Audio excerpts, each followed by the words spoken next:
Bem-vindo à Bíblia de Estudo comentada em áudio.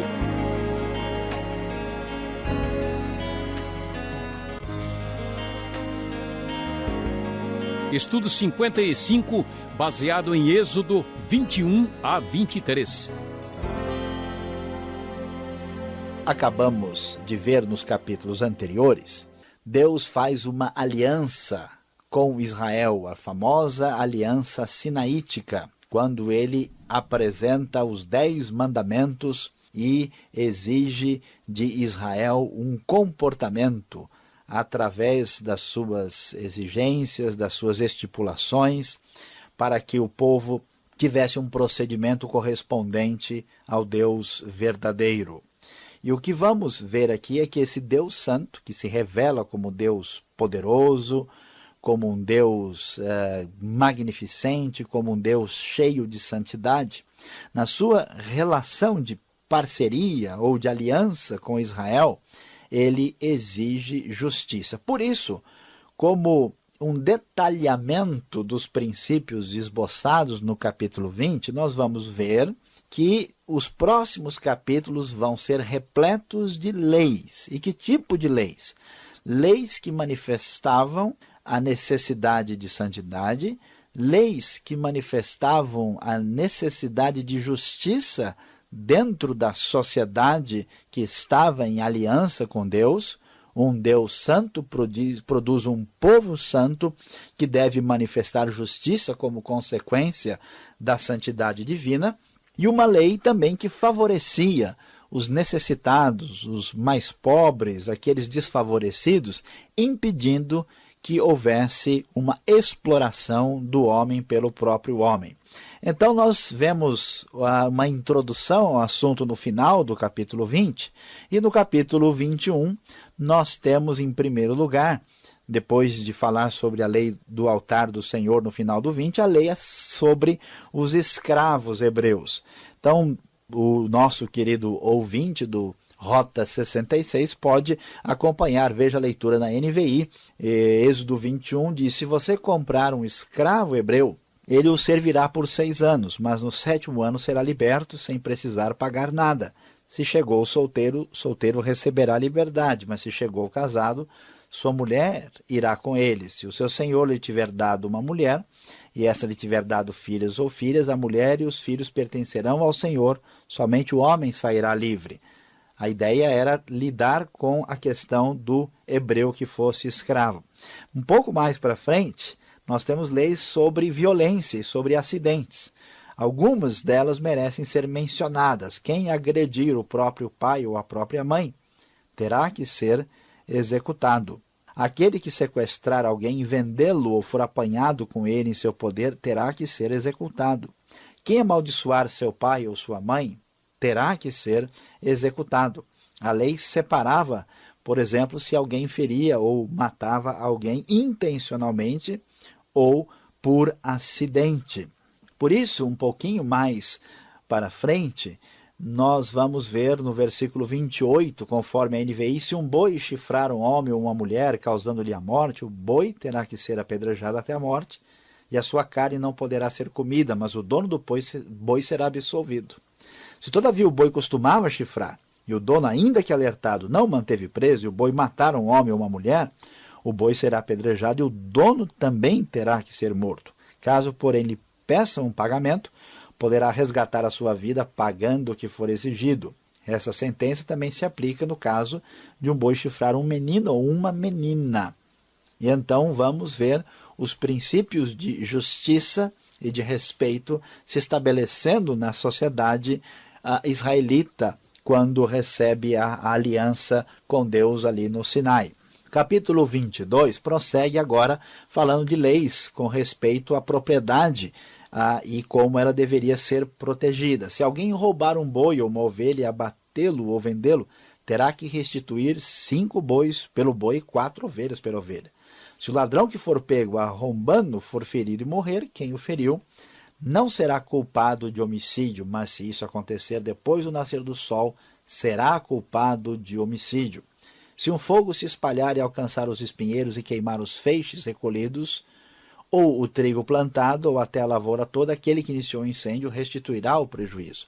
Podemos observar a ideia de justiça retributiva, de lei com seriedade, com a ideia de proteção do patrimônio, conforme vemos aqui. E mais outras leis surgem a partir do versículo 16, que são muito interessantes e muito importantes e têm a ver com a questão da própria sociedade. Veja bem, versículo 16, se um homem seduzir uma virgem, que ainda não tenha compromisso de casamento, e deitar-se com ela, terá que pagar o preço do seu dote e ela será sua mulher.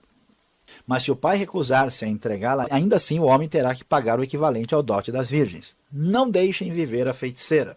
Todo aquele que tiver relações sexuais com o animal terá que ser executado. Quem oferecer sacrifício a qualquer outro deus e não unicamente ao Senhor será destruído. Não maltratem, nem oprimam o estrangeiro, pois vocês foram estrangeiros no Egito.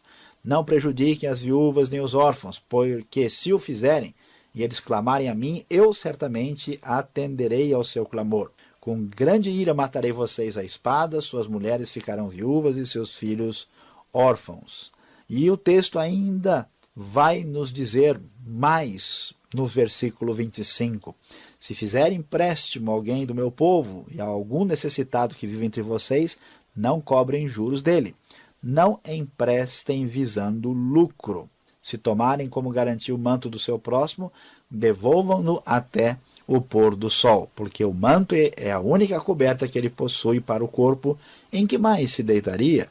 Quando ele clamar a mim, eu o ouvirei, pois sou misericordioso. E no capítulo 23, algumas outras leis que falam sobre justiça aparecem aqui no texto bíblico. Ninguém faça declarações falsas e não seja cúmplice do ímpio, sendo-lhe testemunha mal intencionada. Inclusive, esta frase, não faça declarações falsas, pode ter o significado de não espalhar notícias falsas, algo muito importante dentro da sociedade que vivemos. Não acompanhe a maioria para fazer o mal, versículo 2 na NVI. Ao testemunhar num processo, não perverta a justiça para apoiar a maioria, nem para favorecer o pobre num processo. Se você encontrar perdido o boi ou jumento que pertence ao seu inimigo, leve-o de volta a ele. Se você vir o jumento de alguém que o odeia caído sob o peso de sua carga, não abandone, procure ajudá-lo. Não perverta o direito dos pobres em seus processos. Não se envolva em falsas acusações, nem condene à morte o inocente e o justo, porque não absolverei o culpado. Não aceite suborno, pois o suborno cega até os que têm discernimento e prejudica a causa do justo. Não oprima o estrangeiro, vocês sabem o que é ser estrangeiro, pois foram estrangeiros no Egito. Estas leis, conforme nós vamos observar, são leis que manifestam a ideia nítida de justiça, a ideia de misericórdia, a ideia de daquilo que nós podemos depreender de que quem está em aliança com Deus Santo precisa manifestar santidade e justiça na sua vida. Esta justiça e santidade ainda vai se refletir no final do capítulo 23, agora tendo o foco voltado mais para a questão do tempo. Então, aparece no versículo 10 até 13 a referência às leis a respeito do sábado. E elas não só falam sobre o tempo, mas também mantêm a ideia de justiça social. Observem, plantem e colham em sua terra durante 6 anos, mas no 7º deixem-na descansar sem cultivá-la. Assim os pobres do povo poderão comer o que crescer por si, e o que restar ficará para os animais do campo. Façam mesmo com as suas vinhas e com seus olivais. A ideia do descanso da terra no 7º ano, que é o princípio sabático, não só tinha o conceito de lembrar de que Deus é o Senhor do tempo, mas de prestar atenção à sociedade, aos necessitados e até mesmo o aspecto ecológico, pois levava em consideração a necessidade de alimento dos próprios animais do campo. Nesse mesmo contexto de falar sobre a ação de Deus no tempo e como o tempo, assim como a vida, deve ser santificada, o texto prossegue dizendo: 3 vezes por ano vocês me celebrarão festa. A festa dos pães sem fermento, versículo 15, que é relativa à Páscoa, conforme nós já estudamos lá em Êxodo capítulo 12, porque foi nesse mês que vocês saíram do Egito. Ninguém se apresentará a mim de mãos vazias. Depois, a festa da colheita dos primeiros frutos do trabalho de semeadura e a festa do encerramento da colheita, quando a colheita era armazenada. O calendário agrícola, que organizava a vida antiga de Israel, é dedicado a Deus, de modo em que os israelitas vão mostrar o seu culto e a gratidão ao Deus presente que lhes dá provisão por meio da agricultura. E nesse contexto é proibido o uso de sangue de um sacrifício feito em honra com o pão fermentado, versículo 18, e também a gordura não poderia ser guardada até a manhã seguinte. Nós vamos observar mais em Levítico a discussão sobre sangue e de gordura também. Uma lei diferente aparece no versículo 19, que diz que não deve ser cozido o cabrito no leite da própria mãe. E encerrando esse trecho do capítulo 23, Deus anuncia que estará presente com esse povo da aliança para a conquista futura. Então, o capítulo 23 vai encerrar dizendo que Deus enviaria um anjo à frente do povo para protegê-los pelo caminho. E o texto da NVI diz: prestem atenção e ouçam o que ele diz. Não se rebelem contra ele, pois não perdoará suas transgressões, pois nele está o meu nome. Se vocês ouvirem atentamente o que ele disser e fizerem tudo o que lhes ordeno, serei inimigo dos seus inimigos, adversário dos seus adversários. O meu anjo irá à frente de vocês e os fará chegar à terra dos amorreus, dos hititas, dos ferezeus, dos cananeus, dos heveus e dos jebuseus, e eu os exterminarei. Não se curvem diante dos deuses deles, nem lhes prestem culto, nem sigam as suas práticas. Destruam-nos totalmente e quebrem as suas colunas sagradas. Prestem culto ao Senhor, o Deus de vocês, e ele os abençoará, dando-lhes alimento e água. Tirarei a doença do meio de vocês, em sua terra nenhuma grávida perderá o filho, nem haverá mulher estéril, farei completar-se o tempo de duração da vida de vocês. Deus encerra, prometendo a conquista, a vitória na terra prometida. E ele haveria de expulsar os outros povos. Ele haveria de dar a Israel a terra conforme prometida, mas dentro da aliança. O povo que conhece o Deus justo, que não faz nenhum pacto com o mal, nem com o pecado, nem com a injustiça, nem com o culto grosseiro pagão, exige que a vida deles seja pautada por santidade e justiça, para que Deus realmente os possa abençoar, conforme lemos aqui nesse texto de Êxodo 23.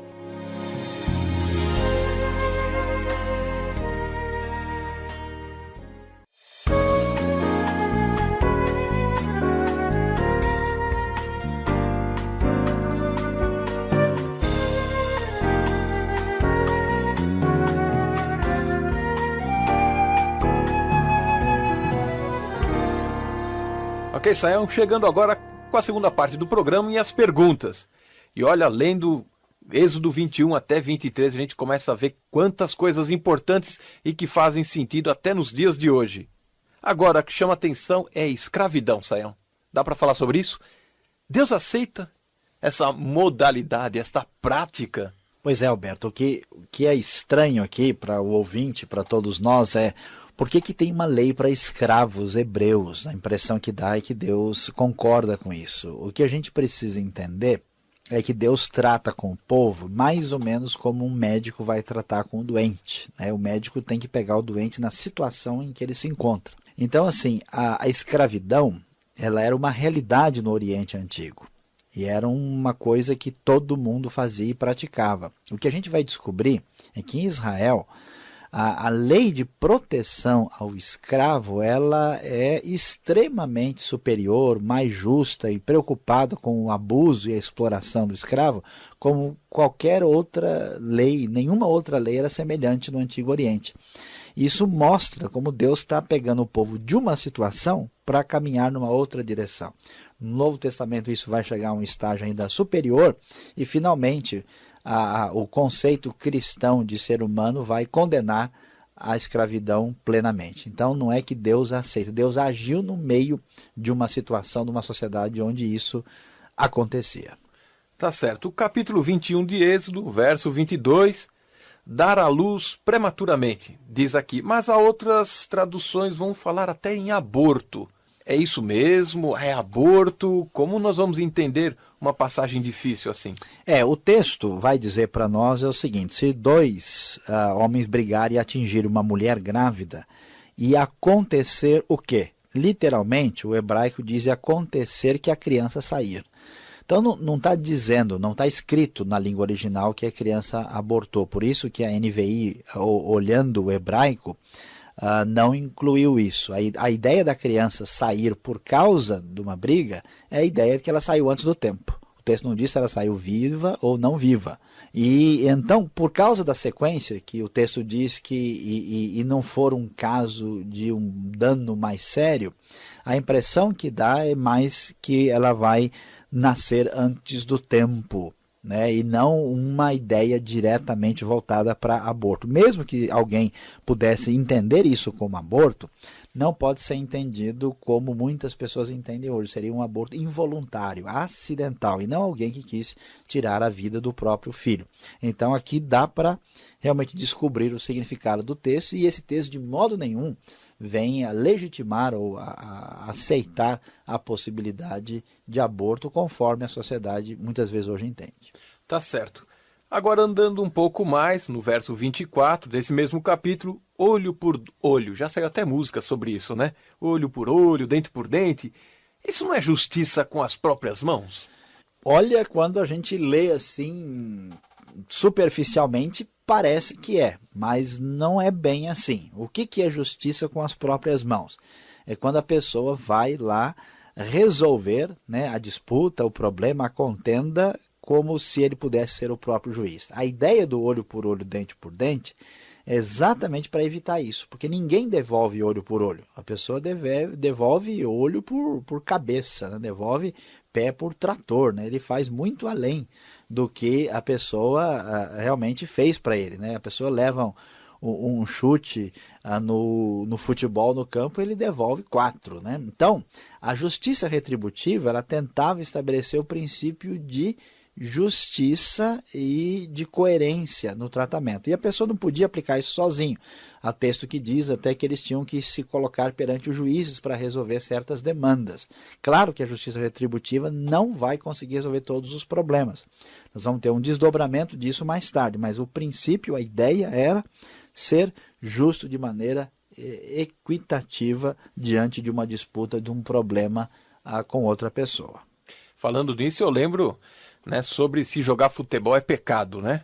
O pessoal pergunta, do jeito que eu jogo, é pecado, né? Vem com aquela voadora, né? Saião, verso 25 do capítulo 22 agora. É proibido cobrar juros? Porque se o texto está dizendo muito sobre isso, né, eu acho que eu quero o meu de volta. Pois é, Alberto, não está de dizer, eu juro que eu vou tentar responder direitinho aqui. Essa pergunta não é fácil. Veja, na verdade, no hebraico nós temos duas palavras. Uma dá uma ideia geral de juro e a outra tem uma ideia de juros excessivos, juros abusivos, que vão além do bom senso. Então, o que o texto diz? Se vocês fizerem empréstimo a alguém do meu povo, algum necessitado, não cobre juros de uma maneira abusiva. A NVI, pegando bem o sentido do texto, coloca não empreste visando lucro. Porque o que é o juro? O juro pode significar duas coisas. Pode significar a correção monetária, a desvalorização do dinheiro, e pode significar uma espécie de exploração abusiva de quem tem o poder do capital. Então veja, por exemplo, se eu estou vivendo num ambiente que tem 10% de inflação por mês, e eu emprestei um dinheiro para uma pessoa, e essa pessoa, depois de 5 meses, vai me devolver o mesmo dinheiro, na verdade, ele me tomou metade do dinheiro. Então, a correção é normal. Você pode até colocar um pequeno juro aí, uma margem, né? Uma coisa que corresponde ao uso. Agora, a diferença é quando a gente se aproveita de uma pessoa que merece misericórdia, está numa situação necessitada, tem alguém na família doente, ou teve um problema financeiro grave, se aproveita do sofrimento dessa pessoa para daí extorquir e visar lucro. Então, essa quebra de solidariedade, vivemos num país, por exemplo, como o Brasil, onde os bancos lucram desesperadamente, assustadoramente, e muitas pessoas vivem na miséria e sem condições de renda. Então, para evitar esse desequilíbrio, a lei dizia, olha, não se aproveite de ninguém cobrando dele mais do que aquilo que é adequado e necessário. Então a questão não é cobrar juros, a questão é ser justo, agir de uma forma a não explorar a necessidade de uma pessoa. O princípio é o mesmo. Se alguém está num sufoco terrível, né, financeiramente, e eu vou pagar muito barato por algo que ele está vendendo, aproveitando, a ideia é mais ou menos semelhante. Tá certo. Bom, o nosso programa já vai chegando ao final e a fome vai chegando também. E o verso 19 do capítulo 23 fala sobre cozinhar o cabrito com leite. Essa receita está proibida? Qual o mal nisso? Olha, Alberto, olha, essa é a razão. Muita gente não sabe que os judeus religiosos, por exemplo, não comem nada de carne misturado com leite, porque essa lei aparece na Bíblia, não pode misturar, por isso que um judeu religioso, até em certos ambientes, ele tem queijo, leite num lugar e carne no outro. E a gente lê e não entende o mandamento, e até hoje ninguém tem uma resposta definitiva sobre isso. A maior possibilidade é que esse mandamento foi dado porque se referia a algum tipo de prática de ritual pagão mágico dos cananeus, que possivelmente faziam uma espécie de ritual misturando a leite do cabrito em homenagem a algum tipo de divindade. Como o povo tinha que ser santo e não se misturar com os costumes que tinham esse significado, então a ideia era essa. É mais ou menos hoje, né, se a gente chegar e falar, olha, você não deve comer farofa com galinha preta e um charuto e uma garrafa de cachaça. Quem está no Brasil entenderia isso como um ritual religioso. E quem está fora não sabe o que significa. Então, isso é proibitivo aqui por causa da associação problemática com o paganismo. Obrigado, Sayão. Aprendi bastante dessa vez. E para você, um momento especial na sequência.